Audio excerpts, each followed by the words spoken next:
আসসালামু আলাইকুম রাহমাতুল্লাহি ওয়া বারাকাতুহু। সম্মানিত প্রবাসী ক্লাবের সদস্যগণ, আপনারা দেখতে পাচ্ছেন আজকে আমাদের চট্টগ্রাম প্রবাসী ক্লাবের একজন সম্মানিত সদস্য জনাব সাদেক হোসেনের ছেলে আজকে আমাদের অফিসে এসেছেন। কারণ তিনি সাদেক ভাই উনি আমার একটা ভিডিও দেখেছেন। এই অফিস থেকে ডিক্লারেশন করা হয়েছিল, এই অফিস থেকে ভিডিওটি দেওয়া হয়েছিল যে ড্রাইভিং লাইসেন্স সরকারিভাবে কিভাবে শেখা হয় এবং কোথায় আবেদন করতে হবে, কিভাবে কি করতে হবে, তার একটা ভিডিও আমি দিয়েছিলাম। তা আমাদের সাদেক হোসেন ভাই দেখছে, দেখার পর পরিবারের সাথে কথা বলে তার ছেলেকে আজকে চট্টগ্রাম প্রবাসী ক্লাবে অফিসে পাঠিয়েছেন।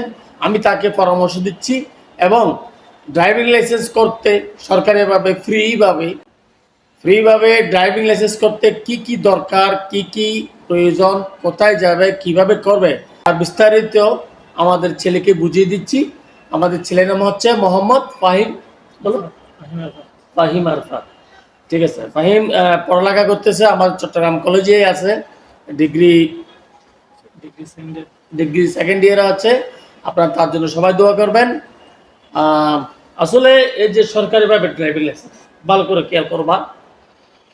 সরকার যুবদের উন্নয়নের জন্য বাংলাদেশ সরকারের প্রবাসী কল্যাণ ও বৈদেশিক মন্ত্রণালয় যে পদক্ষেপ নিয়েছে তার মধ্যে যুব প্রশিক্ষণ পদক্ষেপ নিয়েছে। তার মধ্যে ড্রাইভিং লাইসেন্স হচ্ছে একটা সাবজেক্ট। এই ড্রাইভিং লাইসেন্সটি তুমি কোথায় শিখবা? তোমার এনআইডি কার্ডে যদি বয়স 21 থেকে শুরু করে 35 বছরের মধ্যে থাকে, তাহলে তোমার বলতেছো তোমার রানিং আছে না, 21, সমস্যা নাই, তুমি ডাইরেক্ট বিআরটি অফিসে যাবা। এটা অনলাইনে পূর্ণ করা যায়, আবার বিআরটি অফিসেও গিয়ে সরাসরি আবেদন করা যায়। বিআরটি অফিসটা হচ্ছে নাজিরহাট রোডে গেলে ওই যে বালুচরা বলে, আমার যেখান থেকে সবাই সরকারি ড্রাইভিং লাইসেন্স প্রশিক্ষণ দিয়ে ড্রাইভিং লাইসেন্স নেয়, সেটা হচ্ছে বিআরটি অফিস।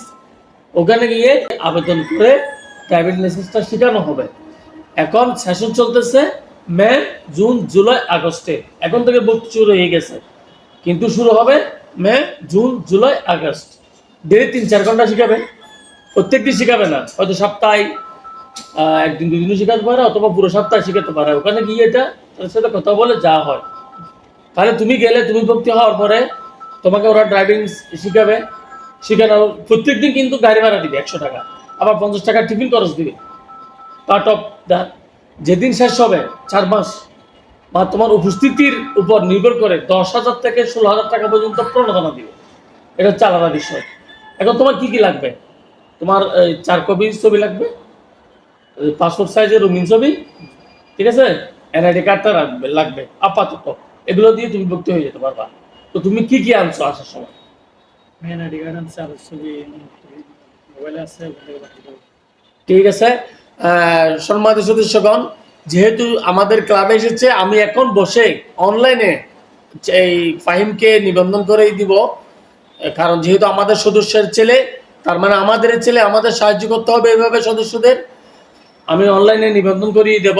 সরকারি পোর্টাল হয়তো বা খোলা না থাকলে আরেকদিন আসতে হবে, অথবা সরাসরি বিএটি যেতে হবে। সরকারি পোর্টাল কাজ করলে আমি এখনই তাকে নিবন্ধন করে ভর্তি করিয়ে দেব। সবাই দোয়া করবেন।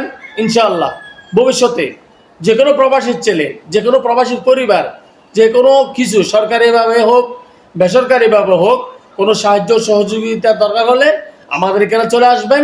আমরা তাদেরকে ইনশাআল্লাহ সহযোগিতা করব। ফাহিম, বলো, তোমার আব্বু এই ক্লাবে সদস্য হয়ে তোমার কেমন লাগতেছে? এখানে এসে আলহামদুলিল্লাহ ভালো লাগতেছে।